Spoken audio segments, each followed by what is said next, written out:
One of my missions in life is to revolutionize the sport of polo. That happens to be my passion. I saw this class as a great opportunity to take my ambitions into reality. Therefore, I have decided to start a company with the main focus to revolutionize the sport. I thought of structuring it in a way where I can have this company to be like an umbrella that shelters any of my ideas and inventions that would develop and add innovation to the sport. And that's why I called it Polovation. The biggest opportunity for my company to start with is huge, and therefore anyone who wants to develop himself as a polo player, who is limited by the extreme scarce resources to practice, such as the limited number of months where the polo season is on, the costs associated with maintaining or leasing horses, limit on the time that can be spent on each horse to practice each day.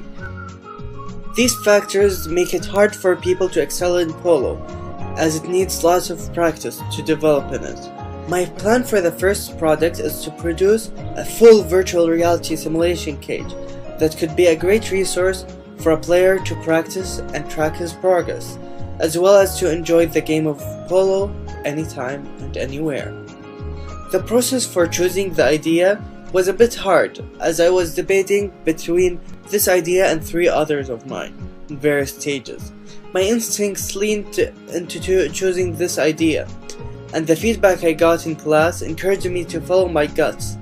Since then, I have been loving working in this idea, and it felt right for me every step of the way. I have learned a lot in the market validation process that we learned about in the workshop. They made us realize that I shouldn't start molding my idea right away to a rigid and inflexible way using the traditional waterfall methodology. Instead, I should develop it in a lean, flexible way that allows me to test it with my customers and pivot it around until I can develop it in the best possible way for me and my customers.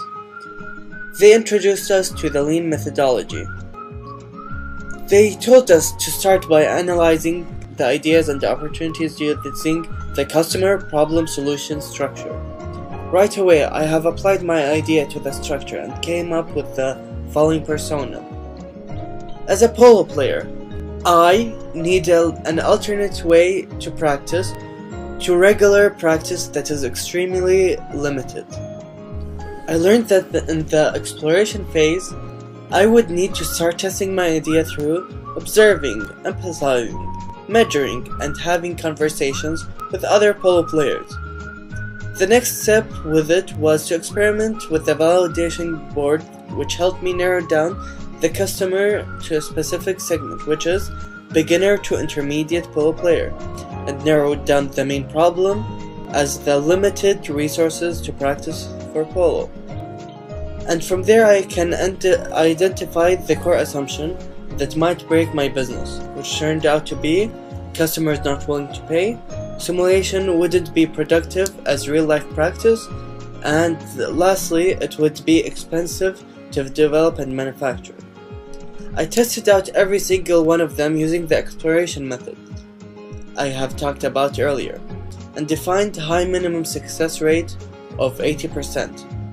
I have talked to my polo contacts around the world and interviewed them and got 100% positive feedback of potential customers on either revenue models that I'm proposing to launch, which are pay-per-use and a pay-per-unit. Luckily, I have validated my risk case assumptions. During the discussion I had with my fellow students and in the one-on-one coaching sessions in the innovation station with Greg and Vanessa, I have realized that the potential for my idea is great, and I gained lots of ideas and insights that I can use to perfect my product. Generally, I find STMG 316 a great paper that encourages innovation and creativity. I am really happy that I have taken this paper this semester, and I hope it will guide me to make creative things that I can use to develop myself as an entrepreneur, as well as to try to send a message to the university to change most of its papers that suppresses creativity and make it similar to this paper, which encourages creativity.